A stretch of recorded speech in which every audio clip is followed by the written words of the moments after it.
This after-school presentation was written and recorded by Hvordan. In 2016, 24-year-old Nicholas Perry wanted to be big online. He started uploading videos to his YouTube channel in which he pursued his passion, playing the violin, and extolled the virtues of veganism. He went largely unnoticed. A year later, he abandoned veganism, citing health concerns. Now free to eat whatever he wanted, he began uploading mukbang videos of himself consuming various dishes while talking to the camera, as if having dinner with a friend. These new videos quickly found a sizable audience, but as the audience grew, so did their demands. The comment sections of the videos soon became filled with people challenging Perry to eat as much as he physically could. Eager to please, he began to set himself torturous eating challenges, each bigger than the last. His audience applauded, but always demanded more. Soon, he was filming himself eating entire menus of fast food restaurants in one sitting. In some respects, all his eating paid off. Nikocado Avocado, as Perry is now better known, has amassed over 6 million subscribers across 6 channels on YouTube. By satisfying the escalating demands of his audience, he got his wish of blowing up and being big online. But the cost was that he blew up and became big in ways he hadn't anticipated. Nikocado, moulded by his audience's desires into a cartoonish extreme, is now a wholly different character from Nicholas Perry, the vegan violinist who first started making videos. Where Perry was mild-mannered and health-conscious, Nikocado is loud, abrasive, and spectacularly grotesque. Where Perry was a picky eater, Nikocado devoured everything he could, including, finally, Perry himself. The rampant appetite for attention caused the person to be subsumed by the persona. We often talk of captive audiences, regarding the performer as hypnotizing the viewers. But just as often, it's the viewers hypnotizing the performer. This disease, of which Perry is but one victim of many, is known as audience capture, and it is essential to understanding influencers in particular and the online ecosystem in general. Audience capture is an irresistible force in the world of influencing, because it's not just a conscious process but also an unconscious one. While it may ostensibly appear to be a simple case of influencers making a business decision to create more of the content they believe audiences want, and then being incentivized by engagement numbers to remain in this niche forever, it's actually deeper than that. It involves the gradual and unwitting replacement of a person's identity with one custom-made for the audience. To understand how, we must consider how people come to define themselves. A person's identity is being constantly refined, so it needs constant feedback.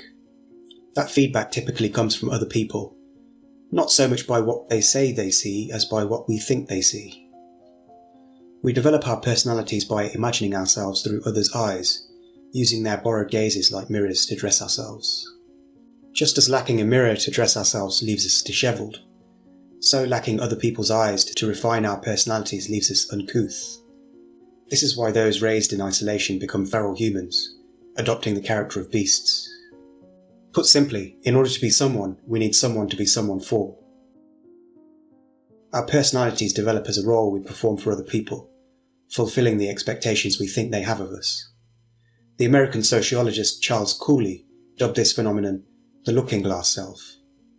Evidence for it is diverse, and includes the everyday experience of seeing ourselves through imagined eyes in social situations, otherwise known as the spotlight effect. The tendency for people to alter their behaviour when in the presence of pictures of eyes, otherwise known as the watching eye effect, and the tendency for people in virtual spaces to adopt the traits of their avatars in an attempt to fulfill expectations, otherwise known as the Proteus effect. When we lived in small tight-knit communities, the looking glass self helped us to become the people our loved ones wanted us to be. The problem is, we no longer live solely among those we know well.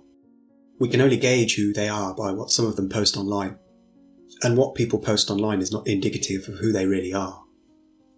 As such, the people we're increasingly becoming someone for are an abstract illusion. When influencers are analysing audience feedback, they often find that their more outlandish behaviour receives the most attention and approval, which leads them to recalibrate their personalities according to far more extreme social cues than those they'd receive in real life. In doing this, they exaggerate the more idiosyncratic facets of their personalities, becoming crude caricatures of themselves. The caricature quickly becomes the influencer's distinct brand, and all subsequent attempts by the influencer to remain on brand and fulfill audience expectations require them to act like the caricature. As the caricature becomes more familiar than the person, both to the audience and to the influencer, it comes to be regarded by both as the only honest expression of the influencer, so that any deviation from it soon looks and feels inauthentic. At that point, the persona has eclipsed the person, and the audience has captured the influencer. The old Greek legends tell of Narcissus, a youth so handsome he became besotted by his own reflection.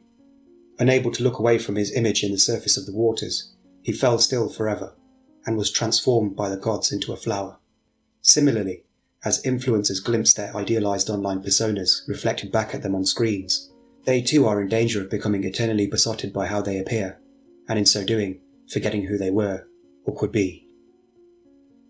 This is the ultimate trapdoor in the Hall of Fame, to become a prisoner of one's own persona. The desire for recognition in an increasingly atomized world lures us to be who strangers wish us to be, and with personal development so arduous and lonely, there is ease and comfort in crowdsourcing your identity. But amid such temptations, it's worth remembering that when you become who your audience expects at the expense of who you are, the affection you receive is not intended for you but for the character you're playing, a character you'll eventually tire of. And so, be warned.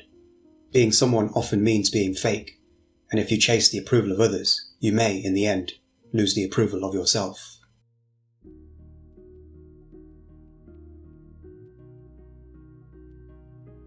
Thanks for tuning into this episode of After School. If you found this subject interesting and want more, consider checking out my other writings at gowinda.substack.com. The link is in the description.